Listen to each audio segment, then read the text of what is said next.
My first book, The Ultra Shuffle, presented one of the first lifestyle physical education models to the profession. We had been featured in Life magazine in 1987. That brought a lot of attention to our program in Vinton, Iowa. I have been fortunate to have had the distinct opportunity to also be invited to be the Emmons Distinguished Professor at Ball State University in 1994.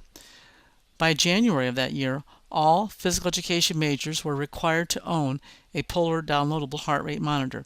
This was the first university to rethink, retool, and retrain an entire division.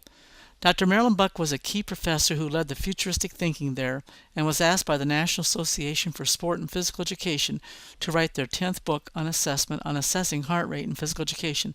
At this time, I co-authored the first book for physical educators that provided lessons for using heart rate monitors in the school physical education classes.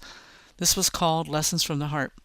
My pioneering efforts to modernize the cardio testing for our students led to the use of heart rate monitors being used to provide key information for all students, including pre-exercise heart rate intensity during the run, and recovery heart rate.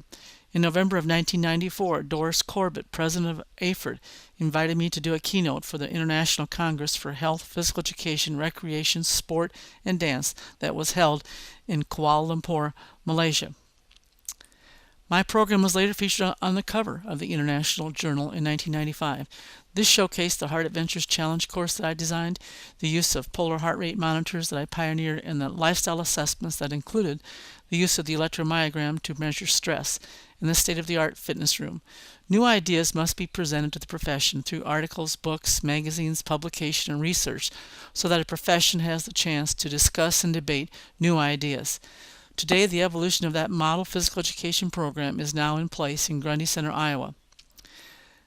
The advancement from the first model to this point in time is mind-boggling.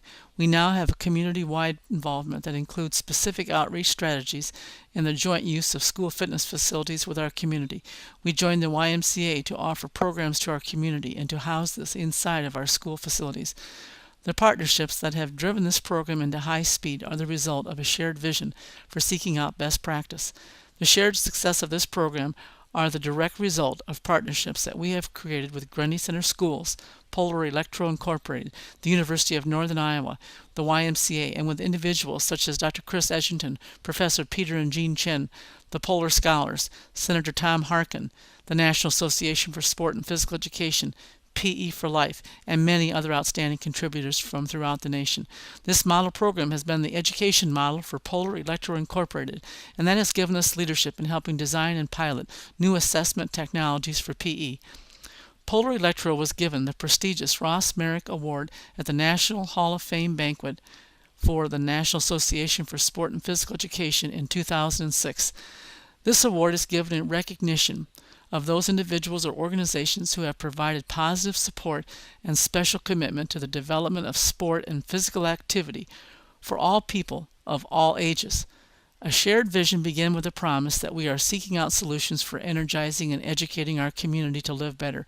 Rick Schubach's research has recently contributed to the study of helping children understand and demonstrate success in using technology for better results in teaching intensity and pacing for cardio fitness. His role modeling, program design, and master teaching will be evident in these DVDs. Steve Vanderpool, the high school principal, has been a constant force to this mind-body mission for our school program, professionally and also personally, with his instrumental help in our community outreach and fitness programs. But no one has been more powerful and dedicated and personally inspiration than the true leader of this movement than John Stevens, superintendent of Grundy Center Schools. Without this leadership, as well as a tremendous support from our school board and the YMCA board, this remarkable footage that is critical to helping inspire our schools to rethink, retool, and retrain for a real reform in physical education would never have happened.